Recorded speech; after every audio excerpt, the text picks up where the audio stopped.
Do not get this twisted. 2025 was a bad year for the Washington Nationals, but 2026, it's going to be a lot better.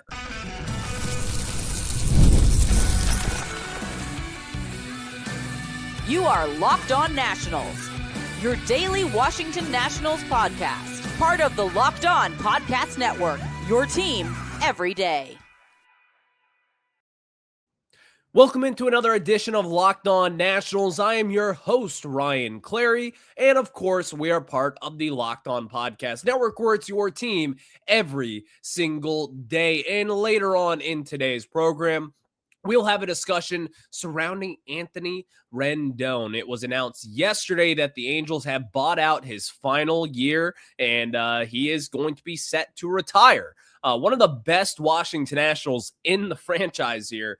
A Nationals legend, 2019 hero. I mean, just a franchise icon. So we'll have that discussion surrounding Anthony Rendon later on in today's program. And in the second segment, I've got some of the highs and also some of the very low points of the Washington Nationals of 2025. You will not want to miss it, but we look ahead to 2026 because 2025, it was bad. We're still in 2025. There could be something bad happening today still, but man, was it bad, but it will be a lot better moving forward. Today's episode is brought to you by FanDuel. And before tip-off, check the FanDuel app and see what's dropping during NBA Happy Hour every Friday from 6 to 7:30 p.m. Eastern Time.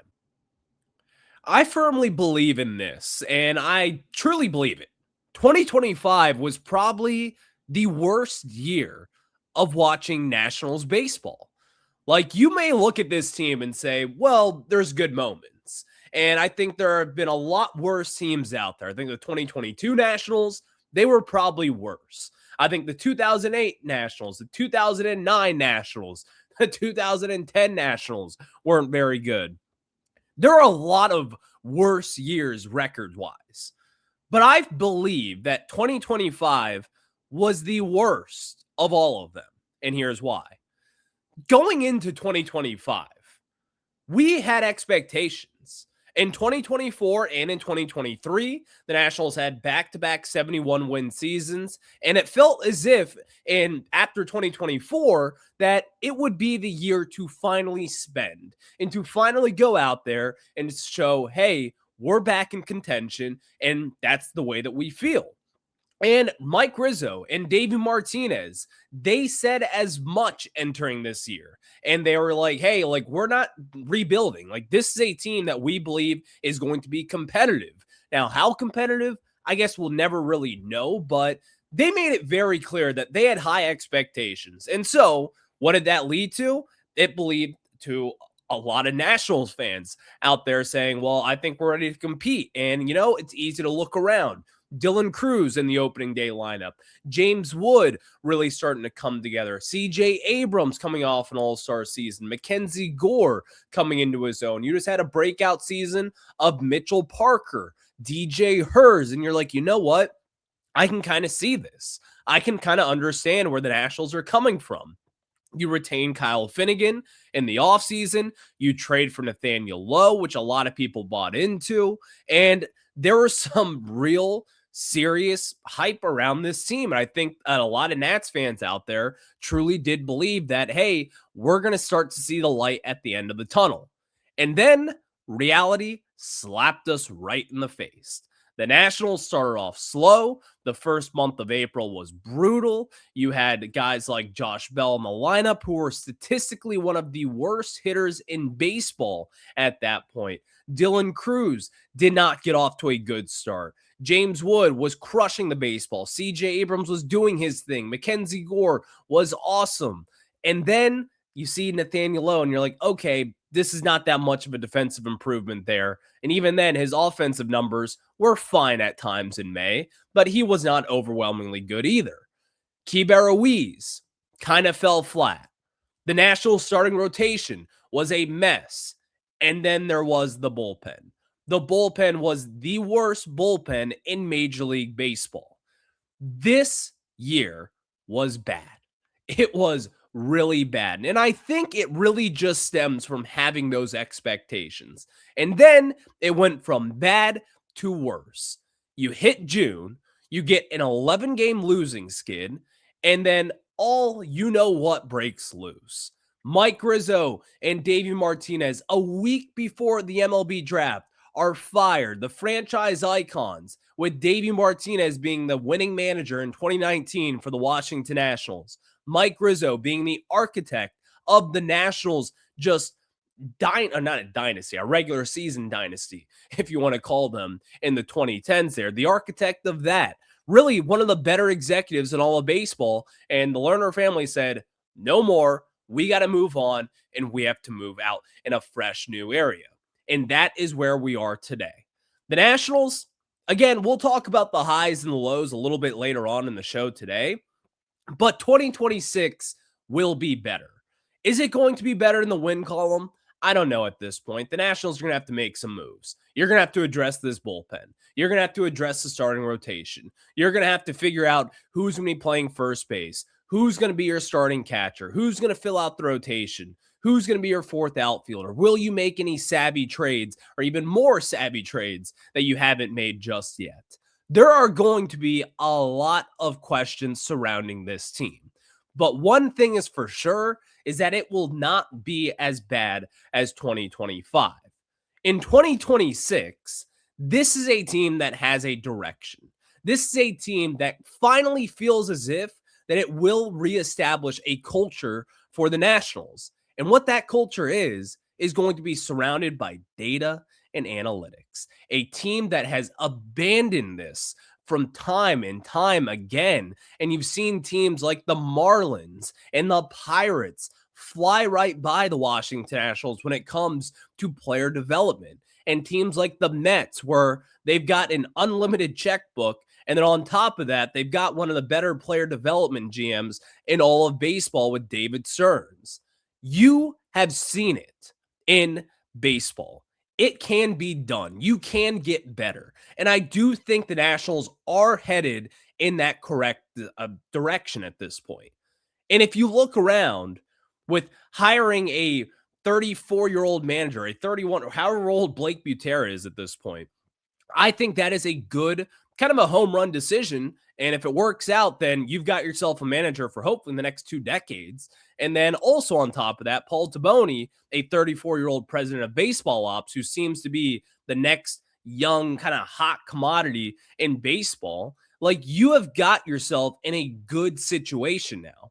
And you have realized that this is a problem, that this team was not developing prospects at the rate that it should have.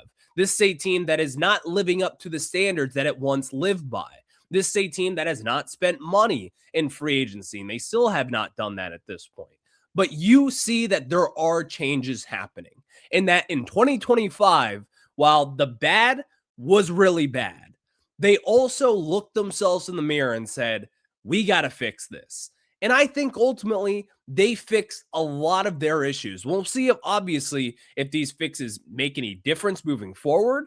But I do think that, again, if you thought that this was a deadbeat team, I don't think that's the case anymore.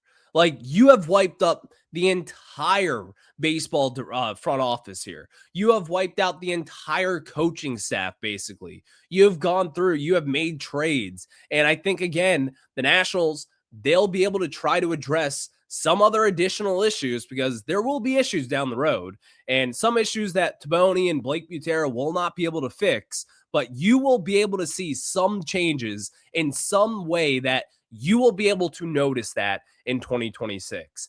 I don't know where those changes will be. Will it be more wins? Possibly, but like not too much. Will it be player development? Will it be CJ Abrams developing as a solid defensive shortstop? Maybe that's the case. Maybe James Wood goes for 40 home runs in his second full season up in Major League Baseball. Like, change is happening. And that in 2025 is what I am thankful for. Let me know what you think. And if you believe that 2025 was the worst national season to date and one of the most dreadful seasons ever watching Nationals baseball, let me know, because I think that 2025, it takes the top seed for me.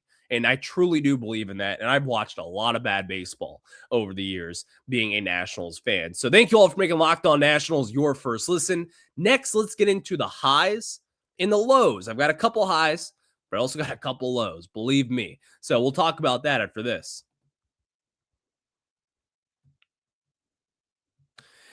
Fridays already feel different during basketball season, and FanDuel is making them even better. Every Friday night before the game tips off, FanDuel gives fans a new way to kick off the weekend with NBA Happy Hour. An NBA Happy Hour is your official pregame, a limited time window where special offers drop right inside the FanDuel app before the action starts. Friday from 6 to 7:30, Eastern time has become appointment viewing with NBA Happy Hour because opening the FanDuel app during Happy Hour always brings something new, the boost, the bonuses, and surprises. And it's so easy to check the weekly special before tip-off and make a move before the window closes. And the timing is so perfect right before the games, right before the weekend starts. It adds extra energy to Friday night basketball without overthinking it. So before tip off, check the FanDuel app and see what's dropping during NBA Happy Hour every Friday from 6 to 7:30 p.m.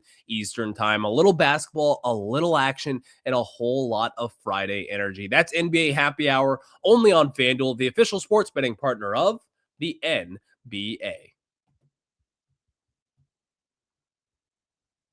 And we're back here to discuss the highs and the lows of the Washington Nationals in 2025. And boy, was there a lot of highs, but also a ton of lows for the Nationals. But I've got a couple that stand out to me, and we are the Locked On Nationals podcast.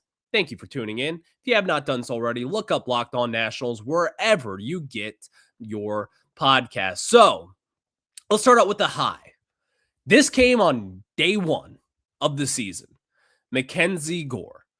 MacKenzie Gore had his opening day start against one of your rivals, the Philadelphia Phillies, and he dominated. 6 innings pitched, 13 strikeouts, 6 scoreless frames against a loaded Philadelphia Phillies lineup. And that was the time where we were like, MacKenzie Gore has arrived. Like, we have always talked about the top ceiling of MacKenzie Gore. I still believe that, and Gore had some great starts throughout the season. I mean, he had a ton of games where he had 10 plus strikeouts, went deeper into games, cut his walk rate at times. But MacKenzie Gore, the best start, the one that really stood out to me was that opening day start, striking out 13 Philadelphia Phillies and making the Nationals get themselves a really nice game one win against the Phillies and a 5-1 win. And also in that game, Nathaniel Lowe went yard, Josh Bell went yard, and you're like, okay, like this team might be a little bit spicy. They might have got a little flavor to them. And I think that kind of set ourselves up for a little bit of a disaster, if we're just being honest. But that was one of the high points of the season. And it's pretty funny that it came on opening day. And obviously the juice in the crowd, playing against the Phillies, game one of the season, everybody is happy it's opening day. You know, we were all thinking that this team may do something. It may be a surprise team that could come out of nowhere and who knows, make a playoff run. And when MacKenzie Gore did that against the Phillies, a team that a lot of people thought would win the NL East, that was a huge, huge thing for the Nationals. And I thought that was one of the highest points of the season for the Washington Nationals. That's my number one high point, but that leads us to a low. And I think it's pretty obvious. The 11-game losing skid. The 11-game losing skid that had you get swept by the Marlins, that you're about to get swept by the Colorado Rockies, one of the worst teams in baseball history at that point. And the Nationals, it was bad. I mean, you saw bad bullpen performances. You saw blown leads. You saw zeros on the scoreboard for the Nationals offense. Like, that was one of the most dreadful parts of the season. And I have never said to like fire this person, make a change. During that streak, I was like, all right, something needs to change. Like, you got to make some big move. Is it DFAing Josh Bell? I don't know. Maybe. Is it DFAing Nathaniel Lowe? Maybe. Is it firing Davey Martinez? Possibly. Is it getting rid of Jim Hickey? Is it making a change for Darnell Coles? Is it firing Gerardo Parra, your first base coach? Is it firing Ricky Gutierrez, your third base coach? I was pleading for a change. And I look at that stretch in the middle of June, and I mean, it felt like it was a 2-month-long losing skid. It was the longest stretch of Nationals baseball that I have ever watched in my life, and for the worst way possible. It was the second longest losing skid in franchise history, I believe. In 2008, they lost 12 straight games, and that was a really bad team. But on paper, this team was a lot better than that 2008 team. Trust me, this team was a lot better on paper. I can tell you that much right now. But that 11-game losing skid, I mean, I have never seen the fan base check out, number one, but also I have never seen this fan base be as irate as you were during that stretch. The one time I could see this fan base as torn as it was probably back in 2019 when the Nationals were 19-31. Davey Martinez was on the hottest seat possible, and we were all clamoring for Davey Martinez to get fired because that team should have been a lot better. They should have gotten off to a much better start. And you look at that team and you're like, how did it win the World Series? But it ultimately did. And I think that that was probably the time when the Nationals were in the 11-game losing skid. I was like, okay, they're going to move off Davey Martinez. That I expect it to happen in the middle of the year? Probably not. But that's when it became very evident that, of course, they're going to be moving off and they're going to be making some changes. But that leads us to a high. Another one of the highs of the 2025 season is that walk-off home run in the 11th inning against the Rockies to avoid the sweep at Nationals Park. And oh my, I mean, 11-game losing skid. You have a pretty wild comeback late on in the game. And then here comes the 11th inning.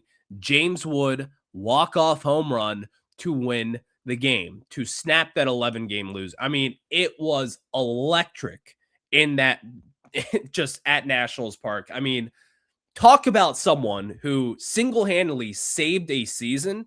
James Wood right then and there. If the Nationals got swept by the Rockies, that was a 4-game series at home.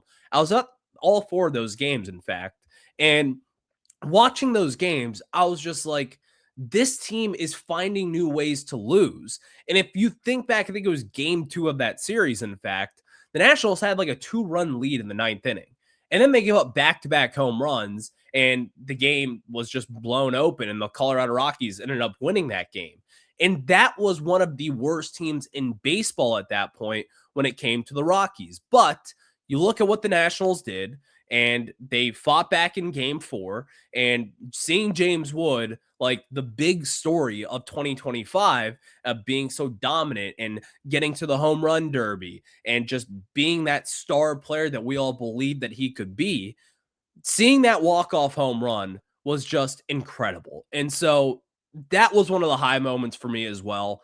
I think that was maybe one of the highest moments for a lot of people out there. And if you look back at that, that was an incredible game, an incredible sequence led by James Wood, the franchise player here in town, and superstar players making superstar plays. So that was awesome to see by James Wood as well. And then we get to the lowest of the lows, and that is the day that Davey Martinez and Mike Rizzo were officially fired.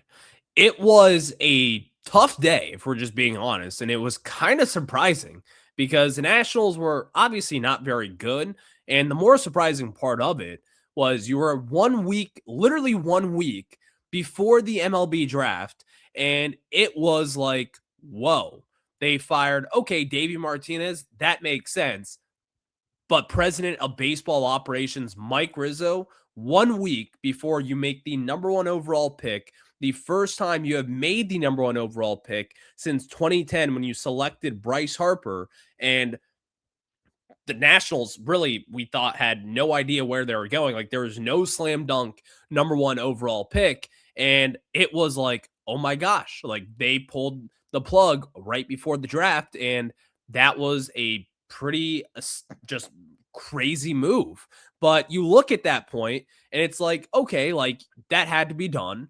I mean, I was here for the last year saying like, hey, like both these guys should obviously be on the hot seat. And I've even said at times like Mike Rizzo, like I like Mike Rizzo. I think Mike Rizzo is a great executive, but for what the Nationals are nowadays, he's not the best guy. And he's not even probably in the top 10 for best guys to run this franchise. And I love Mike Rizzo. I think he's a great executive, but he's not a small market team. And unfortunately, the way the Nationals were being run is like a small market. So when they finally did move off them, like it was a pretty low point. And it's something that, again, it was truly the end of times, and it was truly the end of the Nationals' dominance. And we could probably go back to the end of dominance, going back to when they traded Scherzer and Trey Turner in 2021. And then after that, they trade Juan Soto in 2022. Like, we could talk about that. We could talk about guys leaving this organization and Steven Strasburg having that just debacle with this organization. Like, you have got a lot of low points, but I feel as if that when you fire your president, you fire your manager, you fire both your longtime president, who's been here since 2009, and then Davey Martinez, who has been here since 2018, like that was pretty low. And I think that it does not get lower than when you say, you know what? We're done. We're going to fire the president and we're going to fire the manager, and we are going to start 100% completely fresh. That was where the lowest point of the season was for me. And maybe it's something else for you, but that's where I stand. Let me know if you feel any different. But next, I want to get into this. Anthony Rendon.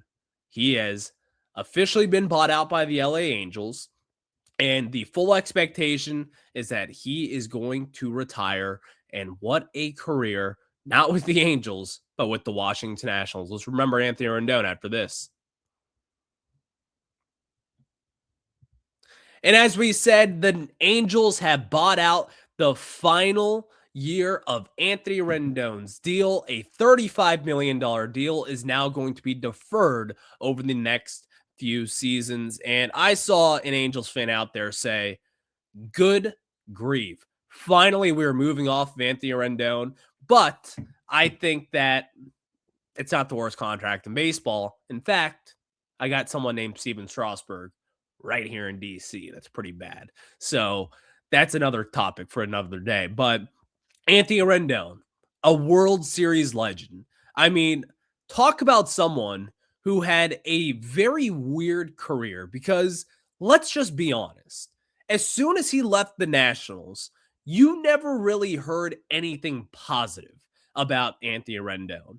And I don't think Anthony Rendon is a victim of anything. Like, he is kind of a weird person, if we're just being honest. And it's not anything bad.